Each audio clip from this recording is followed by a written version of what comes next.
ഈശംശായിക്ക് സ്തുതിയായിരിക്കട്ടെ. ഉണ്ണിക്കൊരുമ്മ കൊടുക്കാൻ ഇന്ന് ഈ വിഷയം വിചിന്തനം ചെയ്തുകൊണ്ട് നമ്മളെടുക്കുന്ന തീരുമാനം, മരിക്കേണ്ടി വന്നാലും ആത്മഹത്യ ചെയ്യുന്ന ആ ഒരു കാര്യം എൻ്റെ ഭാഗത്തുനിന്ന് ഉണ്ടാകില്ല. ആരെങ്കിലും എന്നെ കൊന്നാലും വേണ്ടിയില്ല, പക്ഷെ ഞാനായിട്ട് എൻ്റെ ജീവൻ എടുക്കുന്ന ആ ഒരു കാര്യത്തിന് ഞാൻ പോകില്ല. ദൈവവചനം നമ്മെ പഠിപ്പിക്കുന്നുണ്ട്, സഭ നമ്മെ അടിവരയിട്ട് പഠിപ്പിക്കുന്ന ഒരു കാര്യമാണ്. പ്രഭാഷകൻ 4:28 വായിച്ചാൽ അവിടെ പറഞ്ഞിരിക്കുന്ന ഒരു കാര്യമുണ്ട്, മരിക്കേണ്ടി വന്നാലും സത്യം വെടിയരുത്. സത്യത്തിന് വേണ്ടി, ദൈവിക മൂല്യങ്ങൾക്ക് വേണ്ടി മരിക്കണമെങ്കിൽ മരിക്കാം. പക്ഷെ ഈ ആത്മഹത്യ എന്ന് പറയുന്നത് അതൊരു ഭീരുത്വമാണ്. വേണേ ചില കാര്യങ്ങൾ നേരിടാനുള്ള ആ ഒരു മനസ്സില്ലാത്തത് കൊണ്ട് ആത്മഹത്യ ചെയ്തേക്കാം. ഒരു 50,000 രൂപ കടം വന്നതിൻ്റെ പേരിൽ, 1,00,000 രൂപ കടം വന്നതിൻ്റെ പേരിലൊക്കെ പോയി ആത്മഹത്യ ചെയ്ത സംഭവങ്ങളുണ്ട്. എന്നാൽ കോടികളുടെ ബാധ്യത വന്നിട്ടും പിടിച്ചു നിന്ന് ആത്മഹത്യയെക്കുറിച്ച് ചിന്തിക്കാതെ അതിനെ അതിജീവിച്ച് മുമ്പോട്ട് പോയ വ്യക്തികളെക്കുറിച്ച് നമ്മുടെ സമൂഹത്തിൽ നമുക്ക് കാണാൻ പറ്റും. അതുകൊണ്ടാണ് ഞാൻ പറഞ്ഞത്, മരിക്കേണ്ടി വന്നാൽ പോലും ആത്മഹത്യയെക്കുറിച്ച് ചിന്തിക്കരുത്. ഇത് ഒരുപാട് ലജ്ജയും നൊമ്പരവും ഉളവാക്കുന്ന ഒരു പാപമാണ് എന്നുള്ളത് നമുക്ക് മനസ്സിലാക്കാൻ ഒത്തിരി ബുദ്ധിമുട്ടേണ്ടതില്ല. ഒന്ന് രണ്ട് സംഭവങ്ങൾ കേൾക്കുമ്പോൾ നിങ്ങൾക്കത് കൂടുതൽ മനസ്സിലായിക്കോളും. ഒരു സഹോദരൻ ഭയങ്കരമായ കടബാധ്യത, അദ്ദേഹം നട്ടം തിരിയുകയാണ്.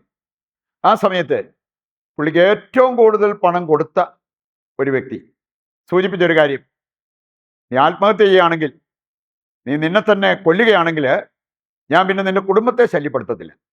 നീ ജീവിച്ചിരിക്കുന്നിടത്തോളം കാലം നിന്നെ ഞാൻ വെറുതെ പെടുത്തില്ല. ആത്മഹത്യക്ക് ഒരു പ്രോത്സാഹനം പോലെ. ചിലർ അത്രയും കേട്ടാൽ മതി, അവനോട് ഇങ്ങനെ പറഞ്ഞു, എന്നാൽ പിന്നെ ഞാൻ മരിച്ചേക്കാം, എൻ്റെ കുടുംബം എങ്ങനെയെങ്കിലും സമാധാനത്തിൽ പോട്ടെ. ഈ മനുഷ്യൻ പറഞ്ഞ എന്താണെന്നറിയോ? പക്ഷെ എനിക്ക് ആത്മഹത്യ ചെയ്യാൻ പറ്റത്തില്ല, അവൻ എന്നെ കൊല്ലണമെങ്കിൽ കൊന്നോട്ടെ. ഒരു കൊലപാതകം, അതിന് ഞാൻ നിന്നു കൊടുക്കാൻ എനിക്ക് മടിയില്ല, പക്ഷേ ഞാനായിട്ട് എൻ്റെ ജീവൻ എടുക്കില്ല. അത് വലിയ ഒരു തെറ്റാണ് എന്നുള്ളത് എനിക്ക് ബോധ്യമുണ്ട്. എനിക്ക് അങ്ങനെ ഒരു അവസ്ഥയിൽ പോലും രക്ഷപ്പെടാൻ വേണ്ടി ആത്മഹത്യ ചെയ്തേക്കാം എന്നല്ല ചിന്തിച്ചത്. ഇനി രണ്ടാമതൊരു സംഭവം, ഇതുപോലെ കടബാധ്യത വന്ന ഒരു വ്യക്തി സൂചിപ്പിച്ചതാണ്. എനിക്കിന്ന് ഏറ്റവും കൂടുതൽ മാനസിക വ്യതയുണ്ടാക്കുന്ന ഒരു കാര്യം, എൻ്റെ കുടുംബാംഗങ്ങൾ ഇതുമൂലം അനുഭവിക്കുന്ന വിഷമം. കാരണം ചിലർ കടം കൊടുത്തവർ അവർ പറയാൻ തുടങ്ങി, എനിക്ക് മേടിച്ച പണം തിരിച്ചു തരാനുള്ള അവസ്ഥയില്ലെങ്കിൽ ഭാര്യയെ വിട്ടതാ, കാണാൻ കൊള്ളാവുന്നൊരു ഭാര്യ ഉണ്ടല്ലോ അവളെ വിട്ടതാ, അങ്ങനെ പോലും സംസാരിക്കാൻ തുടങ്ങി. അത് കേട്ടിട്ടൊക്കെ എൻ്റെ കുടുംബാംഗങ്ങൾ അനുഭവിക്കുന്ന ആ ഒരു ലജ്ജ, വേദന, അത് വളരെ വലുതാണ്. നമുക്ക് ഏതാനും ചില കാര്യങ്ങൾ, എന്തുകൊണ്ടാണ് ഈ ആത്മഹത്യ അത് മാരകമായൊരു പാപമായിട്ട് വചനം എടുത്തു കാണിക്കുക, സഭ പഠിപ്പിക്കുക. ഏതാനും വചനങ്ങൾ എടുക്കാം. എസെക്കിയേൽ 18:4 വചനം, എല്ലാവരുടെയും ജീവൻ എൻ്റേതാണ്. ജീവന്റെ നാഥൻ എന്ന് പറയുന്നത് ദൈവമാണ്. ആ ദൈവത്തിൻ്റെ അധികാരത്തിൽ കൈകടത്തുന്നതാണ് ആത്മഹത്യ. എല്ലാവരുടെയും ജീവൻ എൻ്റേതാണ് എന്ന് ദൈവം പറഞ്ഞിരിക്കുന്നത് കാണാൻ പറ്റും. സഭാപ്രസംഗം 8:8 വായിച്ചാൽ അവിടെ പറഞ്ഞിരിക്കുന്നത്, മരണസമയം നിശ്ചയിക്കാൻ ആർക്കെങ്കിലും പറ്റുമോ? പ്രാണനെ പിടിച്ചു നിർത്താൻ ആർക്കെങ്കിലും പറ്റുമോ? പറ്റില്ല. ഇനി ഈ ആത്മഹത്യ ചെയ്യാൻ ഒരുങ്ങുന്നവർക്ക് ഏതാണ്ട് ഉദ്ദേശം ഒരു സമയം വേണമെങ്കിൽ അവർക്ക് പറയാൻ പറ്റും, ഇന്ന ദിവസം ഇന്ന സമയത്ത് ഞാൻ ആത്മഹത്യ ചെയ്യാൻ പോവാം. അത് ദൈവത്തിൻ്റെ അധികാരത്തിൽ കൈകടത്തലാണ് എന്നുള്ളത് ഈ വചനത്തിലൂടെ നമുക്ക് മനസ്സിലാക്കാനായിട്ട് സാധിക്കും. സുഭാഷിതങ്ങൾ 28:17 വായിക്കുകയാണെങ്കിൽ, കൊലപാതകം അതിൻ്റെ ഗൗരവം എത്ര വലുതാണെന്ന് അവിടെ പറഞ്ഞിട്ടുണ്ട്. കൊലപാതകി അലഞ്ഞു തിരിഞ്ഞ് നടക്കണം, ആരും അവന് അഭയം കൊടുക്കരുത്. ഈ ആത്മഹത്യ ചെയ്യുന്നവരും അവരെ തന്നെ കൊല്ലുമല്ലേ ചെയ്യുന്നത്. എങ്കിൽ ഈ കൊലപാതകത്തെക്കാൾ മാരകമായിട്ടുള്ള ഒരു പാപമായിട്ട് ആത്മഹത്യയെ നമ്മൾ കാണണം എന്നുള്ളത് കർത്താവിൻ്റെ വചനം നമ്മെ ഓർമ്മിപ്പിക്കുകയാണ്. ഇങ്ങനെയുള്ള വചനങ്ങൾ മനസ്സിലാക്കിയിരിക്കുന്നതുകൊണ്ടാണ് സഭ ഇന്നും ദയാവധം, മേഴ്സി കില്ലിങ് അത് അംഗീകരിച്ചിട്ടില്ല. കാരണം അത് ജീവന്റെ നാഥനായ ദൈവത്തെ വേദനിപ്പിക്കുന്ന ഒരു കാര്യമായതുകൊണ്ടും ദൈവത്തിൻ്റെ അധികാരത്തിൽ കൈയിടുന്ന ഒരു കാര്യമായതുകൊണ്ടാണ് സഭ അത് അംഗീകരിച്ചിട്ടില്ലാത്തത്, അനുവദിക്കാതിരിക്കുന്നത്. രണ്ടാമതായിട്ട് നമ്മൾ മനസ്സിലാക്കണം, ഒരുപാട് ലജ്ജയും നൊമ്പരവും ഉൾക്കൊള്ളുന്ന ഒന്നാണ് ആത്മഹത്യ. ചില സംഭവങ്ങൾ കേൾക്കുമ്പോൾ അത് നിങ്ങൾക്ക് മനസ്സിലാവും. ഒരു സഹോദരൻ്റെ തീരാ ദുഃഖം എന്ന് വേണമെങ്കിൽ പറയാം.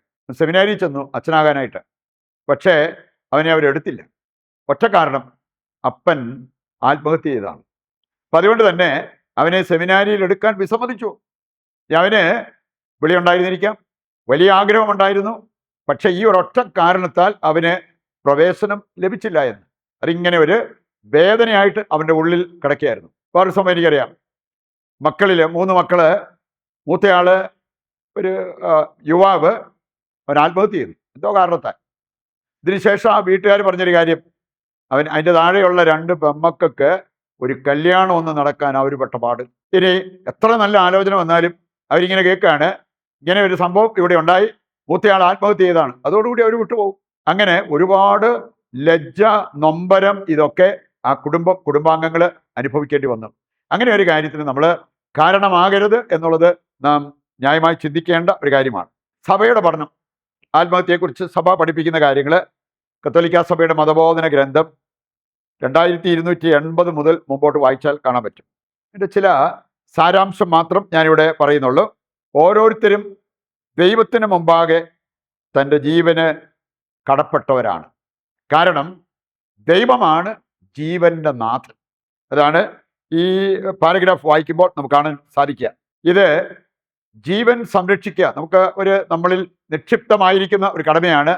ജീവൻ സംരക്ഷിക്കണം, ജീവൻ പകരണം. ഇതൊക്കെ ദൈവമക്കൾ ചെയ്യേണ്ട കാര്യങ്ങളാണ്. ഇതിനെ ഹനിക്കുന്ന കാര്യമാണ് ഈ ആത്മഹത്യ എന്നുള്ളത് സഭ നമ്മെ ഓർമ്മിപ്പിക്കാൻ. മാത്രമല്ല, മനുഷ്യന് സമൂഹത്തോടും കുടുംബത്തോടും ദൈവത്തോടുമുള്ള സ്നേഹത്തിനും ഉത്തരവാദിത്വത്തിനും ഒരു വിലങ്ങുതടിയായി മാറുന്നതാണ് ആത്മഹത്യ. ഇത് വളരെ ഗൗരവമുള്ള ഒരു കാര്യമാണ് എന്നുള്ളത് ഇങ്ങനെയുള്ള കാര്യങ്ങൾ കേൾക്കുമ്പോൾ നമുക്ക് മനസ്സിലാവും. ഇനി അവസാനമായിട്ട്, ആത്മഹത്യ ചെയ്തവരെ നമ്മൾ ഒരിക്കലും വിധിക്കരുത്. കാരണം നമുക്കറിയില്ല അവർ സ്വർഗത്തിലാണോ നരകത്തിലാണോ പോകുന്നത്, നമുക്കറിയില്ല. നമ്മൾ ആരെയും വിധിക്കരുത്.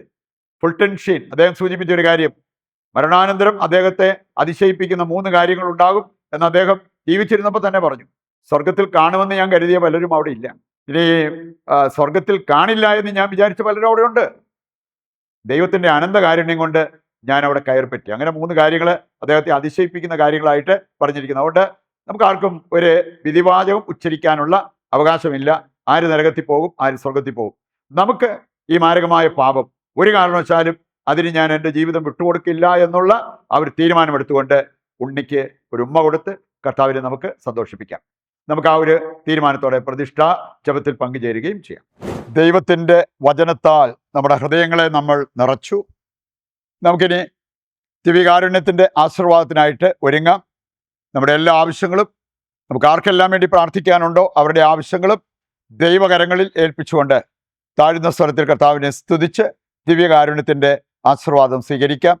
യേശുവേ നന്ദി, യേശുവേ സ്തുതി, ഹല്ലേലൂയ ഹല്ലേലൂയ, യേശുവേ ആരാധന, യേശുവേ നന്ദി.